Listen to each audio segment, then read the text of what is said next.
तर नमस्कार मंडळी, या व्हिडिओमध्ये तुमच्या सर्वांचं सहर्ष स्वागत. त्या अगोदर सर्वांना जय शिवराय. तर हा तुम्ही म्हणत असाल हा धुरळा का दाखवायला लागले ताई मी.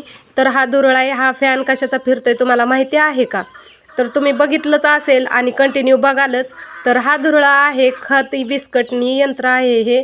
आणि जर कोणाला डिस्कळ, घेरडी, पारे, हंगिरके या एरियामध्ये कोणाला पाहिजे असेल तर कमेंट करून सांगा. तर नक्की भेटून जाईल तुम्हाला खत विस्कटण्यासाठी. तसा वेळ झाला आहे या व्हिडिओला. तर तुम्ही बघू शकता हा खत कशा प्रकारे विस्कटत आहे आणि दिसत आहे क्लिअर.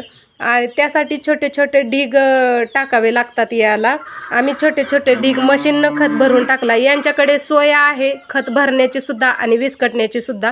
तुम्ही कमेंटमध्ये टाईप करू शकता. एवढ्याच एरियातले बरं का, जास्त लांबचे नाही. घेरडी, पारे, हंगिरके, डिस्कळ, जवळा एवढ्या एरियातले, परत लोहगाव, आवंडी या एरियातून कुणी व्हिडिओ बघत असेल तर कमेंटमध्ये सांगा.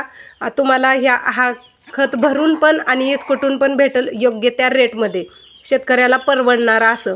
तर आमच्या शेतात आज खत विस्कटाय चालू होता.